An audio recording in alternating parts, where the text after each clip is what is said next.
Hi friends, welcome है हमारे GS India YouTube channels पर। Today we have selected test number 181। Friends, ये हमारा टेस्ट नंबर 181 है। इस पे बात करेंगे काफ़ी important topic, community health nursing, सामुदायिक स्वास्थ्य केंद्र। ठीक है, इस पे बात करेंगे, काफ़ी इंपॉर्टेंट क्वेश्चन है सभी, और कुछ क्वेश्चन आपके रिविजन्स के लिए हैं। ठीक है, मोस्टली क्वेश्चनों का रिविजन्स करेंगे, कुछ क्वेश्चन आपके लिए नए होंगे, उन्हें भी समझेंगे डिटेल से। ओके, यहाँ पर देखें, ये क्वेश्चन ऑल स्टेट की जितने भी नर्सिंग एग्जाम्स होते हैं, ऑल स्टेट के सीएचओ एग्जाम्स, ऑल स्टेट के एएनएम जीएनएम स्टाफ नर्स के एग्जाम, सभी के लिए हेल्पफुल होंगे क्वेश्चन। और जैसे कि BSc nursing, post BSc nursing के जो इंट्रेंस एग्जाम्स होते हैं, और इसके अलावा जैसे पीसीएस के नर्सिंग ऑफिसर के एग्जाम्स होते हैं, ईएसआईसी एग्जाम्स होते हैं इनके लिए, और एमपीएसडब्ल्यू, बीएफयूएचएस, ऑल स्टेट के जितने भी नर्सिंग के एग्जाम्स होते हैं, ठीक है, वो चाहे कोई भी नर्सिंग एग्जाम्स हो, एमपीपीपी, वेपएम से हो, पीएनएसटी, डीएनएसटी से हो, वो चाहे वेब और एमपीपीबी से हो, या सीआरपीएफ नर्सिंग हो, आर्मी नर्सिंग हो, एम्स हो, पीजीआई हो, सभी नर्सिंग एग्जाम्स के लिए, ठीक है, वो चाहे एएनएम हो, चाहे वो नर्सिंग ऑफिसर के एग्जाम्स हो, सभी के लिए हेल्पफुल क्वेश्चन होंगे।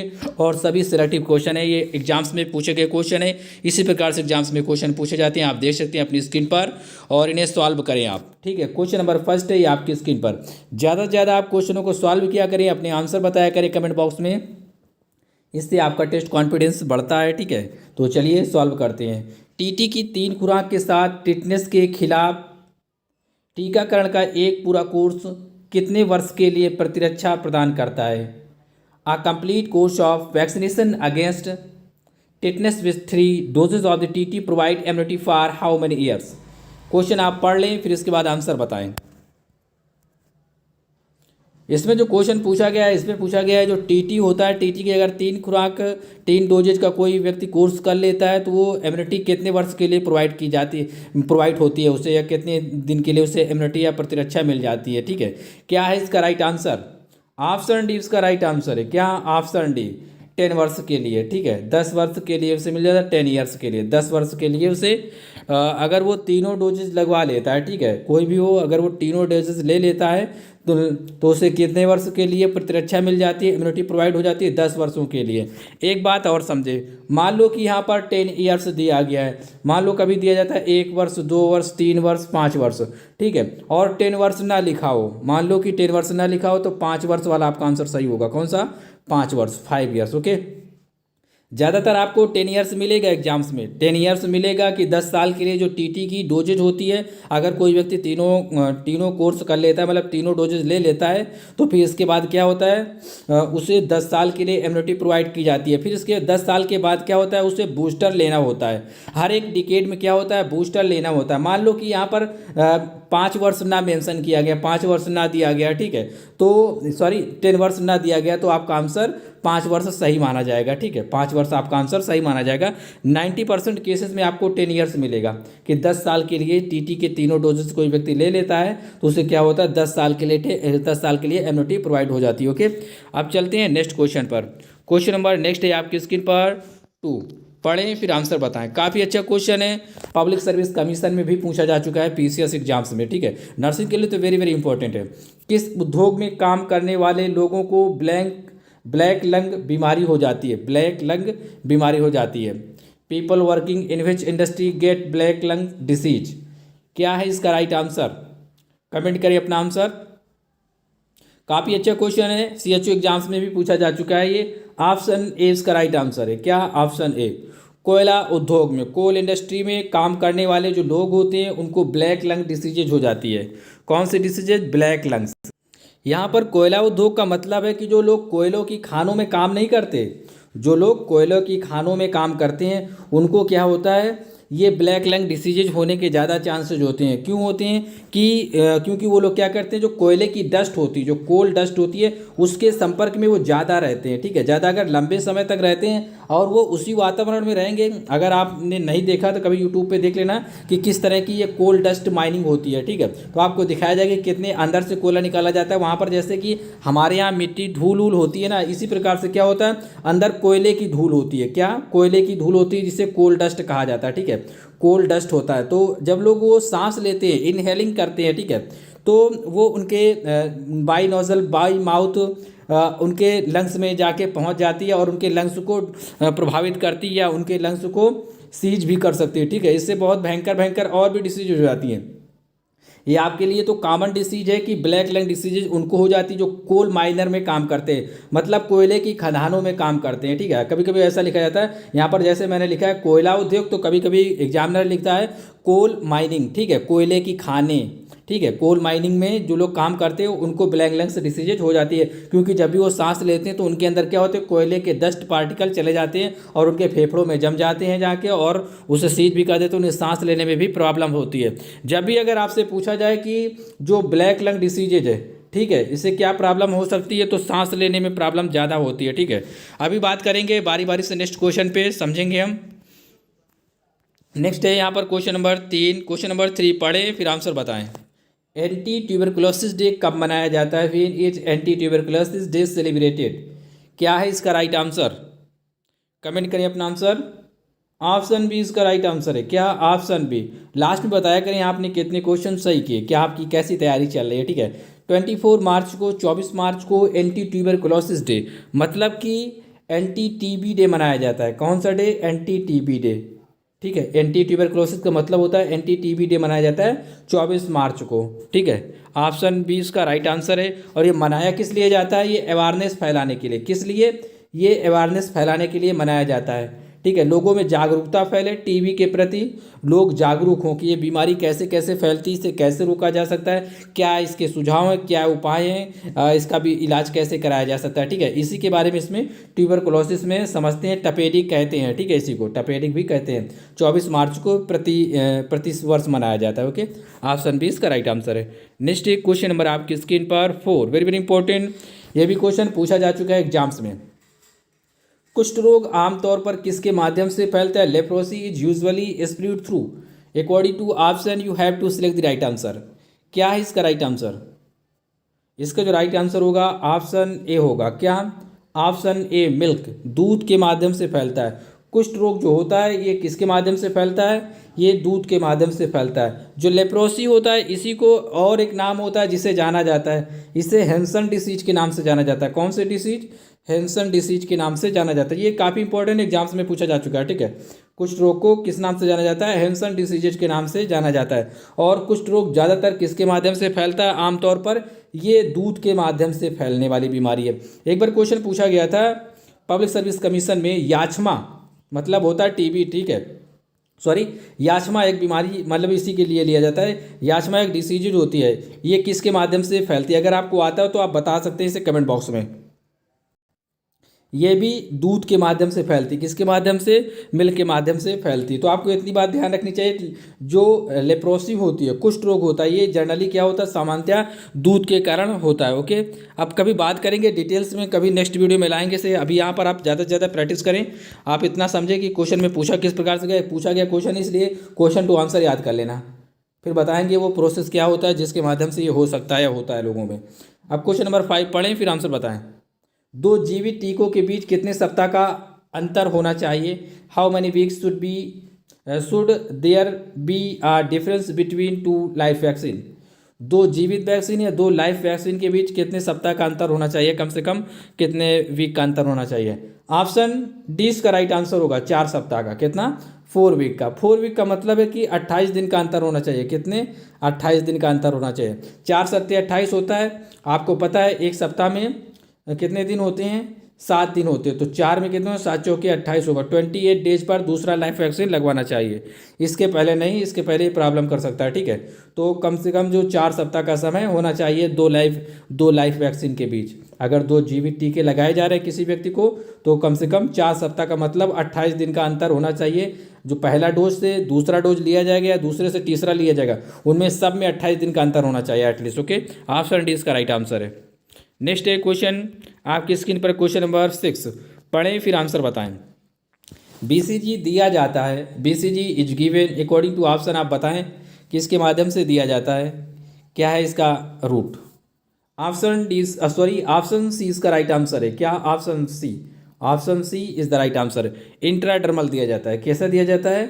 इंट्राडर्मल। यहाँ पर लिख लेना आप, ऑप्शन सी है। ठीक है, ऑप्शन सी होगा ये। आईडी के माध्यम से दिया जाता है। आईडी का मतलब है इंट्राडर्मल दिया जाता है। Option C is the right answer, intradermal. Okay, BCG दिया जाता है। एग्जाम्स में पूछा गया क्वेश्चन है, एनएचएम एग्जाम्स में उत्तर प्रदेश में भी, इसके अलावा भी अदर एग्जाम्स में पूछा गया क्वेश्चन है। Question number 7 very very important, ये नर्सिंग के अलावा भी कई बार पूछा जा चुका है एग्जाम्स में। ये राजस्थान सीएचओ एग्जाम्स में पूछा गया, public service commission Uttar Pradesh में पूछा गया क्वेश्चन है, उत्तर प्रदेश के हाई कोर्ट एग्जाम्स में पूछा गया क्वेश्चन है, एआरओ में। ठीक है, ये पढ़े क्वेश्चन नंबर 7, फिर आंसर बताएं। मृत्यु पंजीकरण कितने दिनों के भीतर करवाना अनिवार्य है? Within how many days is it mandatory to register the death? मृत्यु पंजीकरण कितने दिनों के अंदर करवाना अनिवार्य है? ठीक है, कराओ ना वो अलग की बात है, लेकिन करवाना कितने दिन के अंदर अनिवार्य है, जो प्रोसीजर है उसके बारे में आप बताएं, क्या है राइट आंसर इसका? ऑप्शन सी इसका राइट आंसर है। क्या? ऑप्शन सी 21 दिन के अंदर करवाना अनिवार्य है। कितने दिन के अंदर? 21 डेज के अंतर्गत। ये राजस्थान सीएचओ में पूछा गया क्वेश्चन है पिछले एग्जाम्स में। ठीक है, काफ़ी इंपॉर्टेंट है। इसके अलावा भी public service commission, ARO, high court में भी पूछा जा चुका है। क्वेश्चन नंबर आप 8 पढ़ें, फिर आंसर बताएं। क्वेश्चन नंबर 8 आप देख रहे होंगे अपनी स्क्रीन पर। क्वेश्चन नंबर 8, लोहे की धूल आयरन डस्ट के माध्यम से कौन सा रोग हो जाता है? Which disease is caused by iron dust? आप ऑप्शन के अकॉर्डिंग इसका मोस्ट अप्रोप्रिएट आंसर बताना है आपको। लोहे की धूल मतलब आयरन डस्ट के माध्यम से कौन सा रोग हो जाता है? ऑप्शन सी इसका राइट आंसर है। क्या? सिडरोसिस डिसीज हो जाती है। कौन सी? सिडरोसिस डिसीज हो जाती है। इसे पल्मोनरी सिडरोसिस भी कहा जाता है, लेकिन ज़्यादातर इसे सिडरोसिस के नाम से ही जाना जाता है। ठीक है, तो ध्यान रखना है आपको। ऑप्शन सी इसका राइट आंसर होगा, लोहे की धूल। देखा होगा, अगर नहीं जानते होंगे लोहे की धूल आपको कहाँ मिलेगी, वो सॉलिड फॉर्म में होता है। जो आयरन होता है ना, आयरन, इसमें आपने देखा हो कि जंग लग जाता है। क्या लग जाता है? जंग लग जाता है। ऑक्सीकरण की वजह से क्या होता है? नमी की वजह से इसमें क्या होता है? इसमें जंग लग जाता है। जो जंग होता है ना, तो जब जंग होता है तो उसका क्या होता है? उसका जो पार्टिकल होता है वो इधर उधर क्या होता है? बिखर जाता है। या यूं कहें जैसे कि जिस भी इंडस्ट्री में ये कोयले का काम किया जाता है, या इसके यूटेंसिल वगैरह बनाए जाते हैं, बर्तन वगैरह या कोई इंस्ट्रूमेंट बनाए जाते हैं, तो इसको क्या किया जाता है? रबिश किया जाता है, एकदम मिट्टी जैसा बना दिया जाता है, पाउडर बनाया जाता है। ठीक है, फिर ये गलाया जाता है, और यहाँ जहाँ पर इसको तोड़ा जाता है, फेंका जाता है कहीं पर, तो इसका जो वेस्टेज होता है ना, तो ये भी क्या होता है? पाउडर के रूप में आ जाता है। ये भी क्या होता है? एक पाउडर के रूप में हो जाता है। तो इसी को आयरन डस्ट कहा जाता है। ओके, ऑप्शन सी इसका राइट आंसर है। सिडरोसिस डिसीज हो जाती है, इसी को पल्मोनरी सिडरोसिस के नाम से जाना जाता है। किस नाम से? पल्मोनरी सिडरोसिस। ये दोनों में से कोई भेदभाव ना करे, ये दोनों बात एक ही है। ठीक है, जनरली सिडरोसिस बोला जाता है, ये पल्मोनरी सिडरोसिस। ओके, अब एक नोट्स पे पॉइंट लिखा है, काफ़ी इंपॉर्टेंट, ऑप्शन डी पे मेंशन था, इसे समझ लें। एक होता है फार्मर लंग्स डिसीज, मतलब किसकी वजह से हो जाती है? ये काफ़ी इंपॉर्टेंट क्वेश्चन है। हमने पॉइंट के रूप में लिया है, फैक्ट के रूप में, लेकिन ये वेरी वेरी इंपॉर्टेंट है। ये 3-4 बार पूछा गया एग्जाम्स में। ठीक है, फार्मर लंग्स डिसीजेज हो जाती है किसकी वजह से? तो ये माउल्डी हे की वजह से हो जाती है। किसकी वजह से? माउल्डी हे। माउल्डी हे का मतलब होता है फफूंदीदार घास। फफूंदीदार घास, जो लोग खेतों में गए होंगे तो उनको पता होगा कि फफूंदीदार घास क्या होती है। ठीक है, अगर नहीं जानते तो एक चीज़ और समझे, जैसे हे वर्ड लिखा है, हे का मतलब होता है सूखी घास। कौन सी? सूखी घास।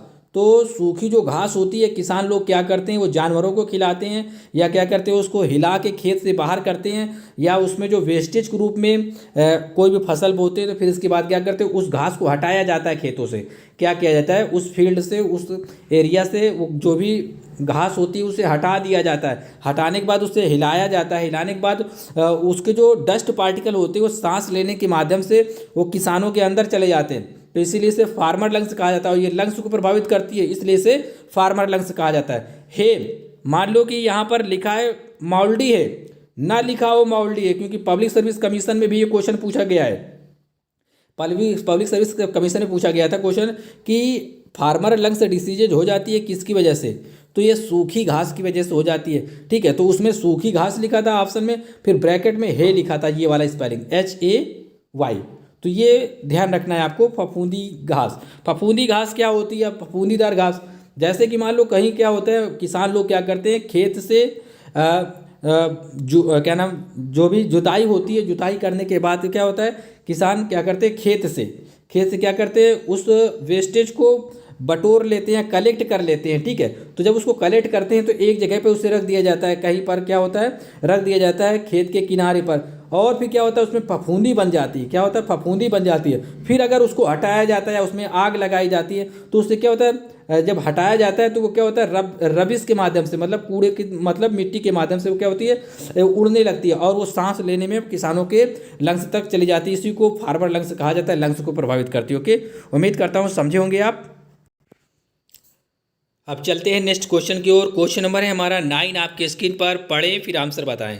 क्वेश्चन सभी इंपॉर्टेंट हैं, ज़्यादातर क्वेश्चन रिविजन्स के लिए भी हैं, इन्हें भी आप सॉल्व किया करें ताकि आप भूल ना जाएं पिछला कोर्स, इसलिए रिविजन्स के लिए भी काफ़ी जरूरी होता है। ठीक है, practice makes perfect any person. ठीक है, अभ्यास से ही सभी लक्ष्यों को पाया जा सकता है। जितना ज़्यादा आप अभ्यास करेंगे आपको मंजिल और आसान लगेगी और आपको ज़्यादा सफलता मिल सकती है। समय के अकॉर्डिंग विद इन टाइम आप सफल हो सकते हैं ज़्यादा ज़्यादा प्रैक्टिस करने से। ठीक है, इसलिए ज़्यादा से ज़्यादा प्रैक्टिस किया करें। क्वेश्चन नंबर 9, जन्म पंजीकरण कितने दिनों के भीतर करवाना अनिवार्य है? Within how many days is it mandatory to have a birth registration?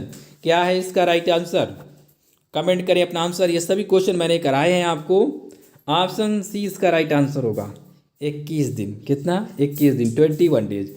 जो जन्म पंजीकरण होता है ये कितने दिनों के अंदर करवाना अनिवार्य होता है? ये 21 दिनों के अंदर करवाना अनिवार्य होता है। सभी क्वेश्चन पूछे गए हैं। ठीक है, पब्लिक सर्विस कमीशन, इसके अलावा अदर डिपार्टमेंट में भी पूछे गए हैं। जन्म पंजीकरण, मृत्यु पंजीकरण, मतलब डेथ रजिस्ट्रेशन, बर्थ रजिस्ट्रेशन, ये जो कराए जाते हैं कितने दिनों के अंदर करा लेने चाहिए? अनिवार्य होते हैं ये 21 दिन के अंदर करवाना अनिवार्य होता है। ऑप्शन सी इसका राइट आंसर है।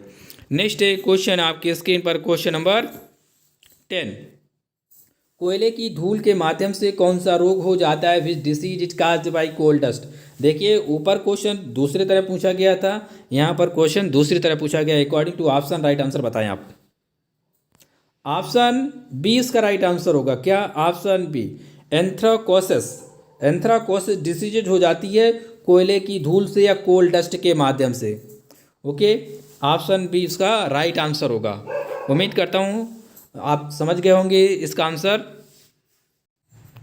कोयले की जो धूल से डिसीज हो जाती है उसे एंथ्राकोसिस कहा जाता है। ये कोल डस्ट में जो लोग काम करते हैं, कोल डस्ट का मतलब होता है कोल इंडस्ट्री या कोल माइनर, कोल माइनिंग में काम करते हैं, कोयले की खानों में काम करते हैं, कोयले की खदानों में काम करते हैं। ठीक है, तो उन्हें जो बीमारी होती है उसे एंथ्राकोसिस कहा जाता है। इसी के माध्यम से ये एक टर्म्स है, एंथ्राकोसिस क्या एक प्रकार का टर्म्स है। आप समझेंगे कि क्या होता है इसमें, जो ब्लैक लंग्स डिसीज हो जाती है ना, वो हो जाती है black lung disease.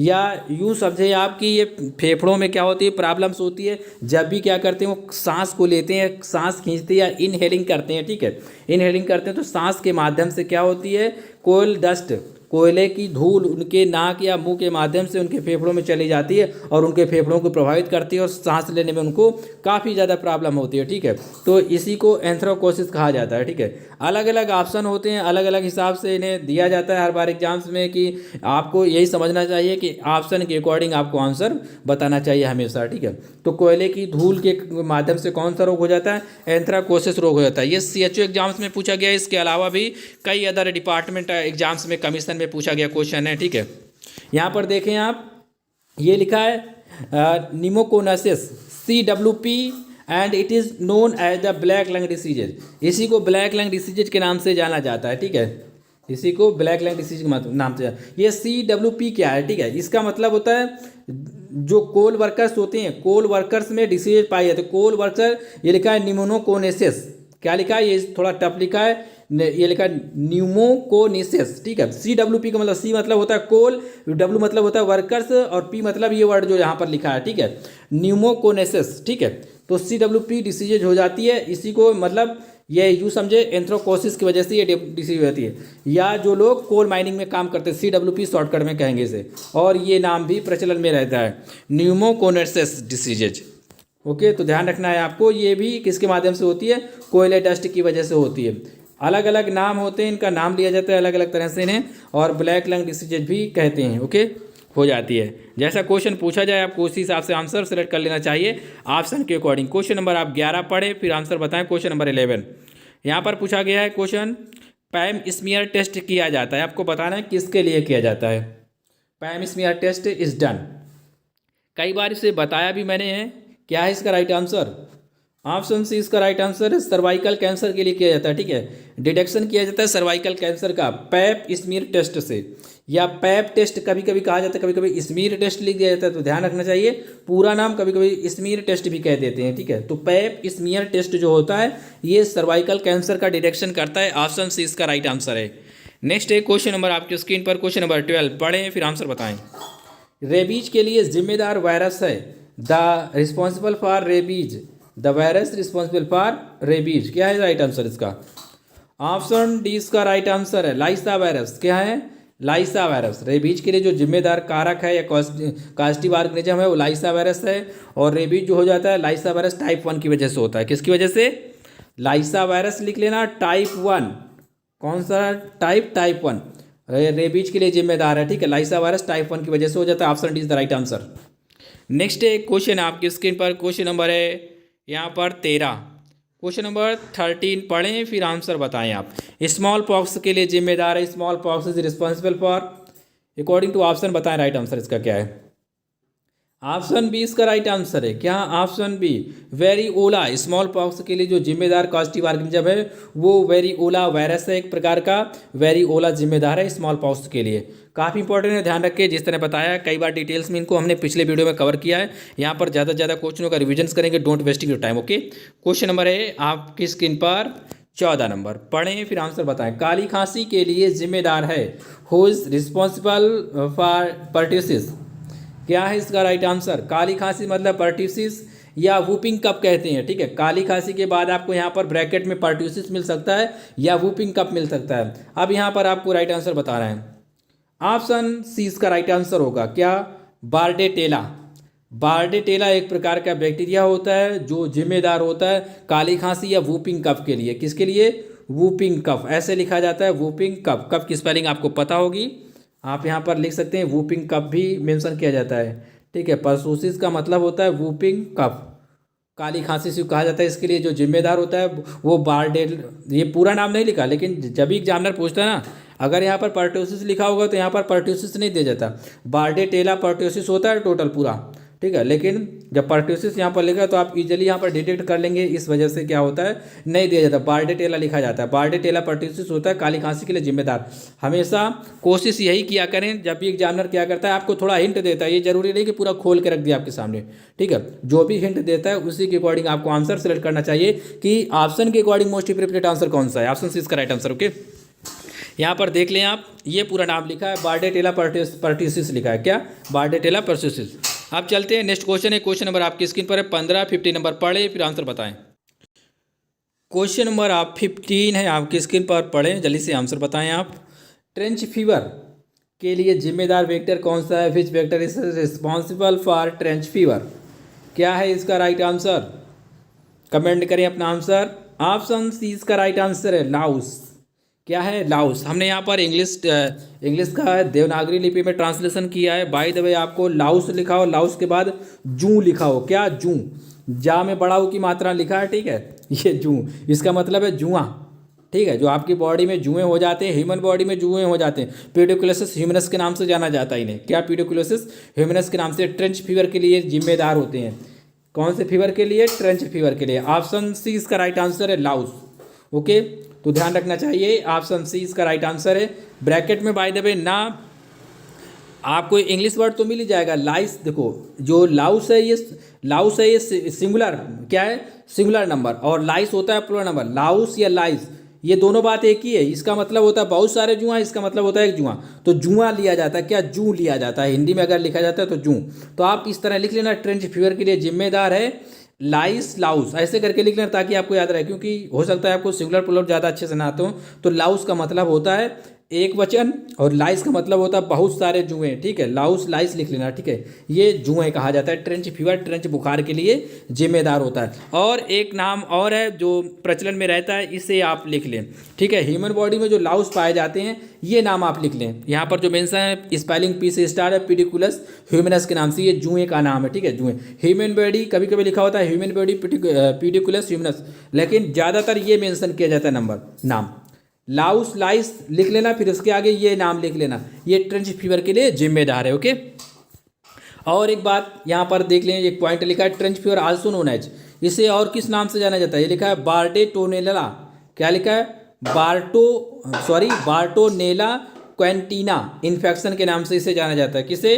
Trench fever को। तो ये भी पॉइंट वेरी वेरी इंपॉर्टेंट है, आप लिख लेना। देखिए ट्रेंच फीवर के लिए जुआ मतलब जू लिखा जाता है जब भी ट्रांसलेशन किया जाता है हिंदी में, जू। और लाउस लाइस मतलब बात एक ही। और एक ऑप्शन ये लिख लेना पेडिकुलस ह्यूमरस, मतलब ये नाम है, ज़्यादातर ये भी मिल जाता है। और इसे किस नाम से जाना जाता है? बार्टेनोला, ये क्या लिखा है? बार्टोनेला क्वेंटेना इन्फेक्शन के नाम से जाना जाता है। किसे? ट्रेंच फीवर को। ओके, उम्मीद करता हूँ समझे होंगे। नेक्स्ट क्वेश्चन पे चलते हैं। क्वेश्चन नंबर आपकी स्क्रीन पर 16, ये पिछले वीडियो का क्वेश्चन है, मोस्टली सभी लोगों ने इसका आंसर दिया था सही। क्वेश्चन नंबर 16, क्वेश्चन नंबर 16 पे पूछा गया है, एक पुरुष में कैथेटराइजेशन करने के लिए उसे कौन सी पोजीशन दी जानी चाहिए या कौन सी पोजीशन प्रदान करनी चाहिए? व्हाट पोजीशन शुड, यहाँ पर लिख लेना, should be provided for the catheterisation in a male. मतलब जो पुरुष पर्सन है उसको अगर कैथेटर इंसर्ट करना है, क्या इंसर्ट करना है? कैथेटर इंसर्ट करना है, तो उसे कौन सी पोजीशन दी जानी चाहिए? ठीक है, तो उसे जो पोजीशन दी जाएगी वो कौन सी पोजीशन होगी? ज़्यादातर लोगों के आंसर सही थे। ठीक है, ज़्यादातर ये देखो पुरुष है, ये लेटा हुआ मैंने बनाया इमेज पे, ये देख लें आप क्या है, ये पुरुष है और इसे सुपाइन पोजीशन पे रखा जाता है, सुपाइन पोजीशन दी जाती है। जब भी मेल पर्सन में कैथेटर को इंसर्ट किया जाता है तो कौन सी पोजीशन दी जाती है? सुपाइन पोजीशन दी जाती है। ऑप्शन सी इसका राइट आंसर ये ऑप्शन सी पे दिया गया। आपको बताना है फीमेल में जब कैथेटर को इंसर्ट किया जाता है उसके लिए कौन सा पोजीशन दिया जाता है। ठीक है, ये कमेंट बॉक्स में आप बताएंगे इसे। और ये जो सी नंबर पे दिया है ये ऑप्शन इसका 16 का सही है, जिनका गलत है वो देख लें। ज़्यादातर सभी लोगों के ऑप्शन सही थे, मैंने देखे थे कमेंट बॉक्स में, जिनके गलत है वो देख लें। इस तरह बंदा क्या होता है? सीधा लेटा रहता है चुपचाप। ठीक है, कैथेटर क्या किया जाता है? इंसर्ट किया जाता है। ठीक है, इस पोजीशन को सुपाइन पोजीशन कहते हैं, सीधा ऐसे बेड में लेटा रहता है जो भी स्ट्रेचर्स होता है। ओके, ऑप्शन सी इसका राइट आंसर है। नेक्स्ट है क्वेश्चन नंबर आपकी स्क्रीन पर, क्वेश्चन नंबर है 17 नंबर क्वेश्चन, ये आपके लिए क्वेश्चन है, इसे आपको बताना है। चिकनगुनिया के लिए जिम्मेदार वेक्टर कौन सा है? Which is the vector responsible for chikungunya? क्या है इसका राइट आंसर? सभी लोग इसका आंसर जरूर बताएंगे, कई बार मैंने इसे बताया भी है और कवर भी किया है। ये क्वेश्चन भी पूछा गया एग्जाम्स में, तो इसलिए सभी से आशा यही करता हूँ कि सभी लोग इसका आंसर बताएंगे। ठीक है, किसी तरह आप कोशिश किया करें, अपने आंसर बताया करें, इससे आपका टेस्ट कॉन्फिडेंस बढ़ता है। अगर चैनल पर नए, इसे सब्सक्राइब करना और लाइक करना। उम्मीद करता हूँ वीडियो आपको अच्छा लगा होगा। ठीक है, डेली अपडेट पाने के लिए हमारे चैनल को सब्सक्राइब करना, और आपको बगल में क्या होता है? बेल आइकन दिख रहा होगा, क्या एक तरह घंटी दिख रही होगी। ठीक है, इसे क्या करना? प्रेस कर देना। जिन लोगों का नोटिफिकेशन नहीं पहुँचता, कुछ लोग कहते हैं कि हमें सर नोटिफिकेशन नहीं मिलता। ठीक है, तो जिन लोगों को नोटिफिकेशन नहीं मिलता तो क्या करें? इस बेल आइकन को क्या किया करें? प्रेस कर दिया करें। ठीक है, जब भी इसे आप प्रेस करेंगे तो एक क्या है, सब्सक्राइब के बगल में ये बटन होता है। ठीक है, तो जब भी आप प्रेस करेंगे तो इसमें थोड़ा सा रिएक्ट टाइप मिलता है, तो आपको पता चलेगा जब भी कोई हमारा वीडियो या कोई भी नोटिफिकेशन आती है तो आपको सबसे पहले उसके बारे में पता चलता है कि हमारा वीडियो अपलोड हो चुका है, आपको मिल जाएगा। ठीक है, तो इसे प्रेस कर दिया करें सब्सक्राइब करने के साथ साथ। ठीक है, और जो लोग सब्सक्राइब कर चुके हैं, जो लोग चैनल्स को सब्सक्राइब कर चुके हैं, वो क्या किया, वो दोबारा चैनल को सब्सक्राइब ना किया करें, इससे वो अनसब्सक्राइब हो जाते हैं। ठीक है, क्योंकि कई लोग क्या है, चैनल्स को दोबारा सब्सक्राइब कर देते हैं। चैनल्स को लाइफ टाइम के लिए एक ही बार सब्सक्राइब किया जाता है। अगर आपके स्क्रीन पर वाइटनेस आ जाती है, मतलब वाइट प्रकार का निशान आ जाता है, इसका मतलब वो सब्सक्राइब है। अगर रेडनेस है तो इसका मतलब वो मतलब अभी सब्सक्राइब नहीं किया आपने। और कुछ लोग क्या करते हैं, वो सब्सक्राइब चैनल्स को दोबारा सब्सक्राइब कर देते हैं, तो इसलिए वो अनसब्सक्राइब हो जाते हैं और उनको नोटिफिकेशन नहीं मिलता। तो आपको एक बार सब्सक्राइब करना है, इस रेड वाले बटन पर, यहाँ पर जो सब्सक्राइब लिखा है चैनल पर, इसे एक बार सब्सक्राइब करने पर क्या होता है, आपको बेल आइकन जो है इससे भी प्रेस कर लेना चाहिए, ताकि नोटिफिकेशन आपको समय से विद इन टाइम मिलते रहें। ओके, उम्मीद करता हूँ ये सभी क्वेश्चन आपको अच्छे लगे होंगे। चलते हैं नेक्स्ट वीडियो में मिलेंगे आपसे, तब तक के लिए tata bye bye. Okay, thanks for watching friend, thank you, bye bye, take care.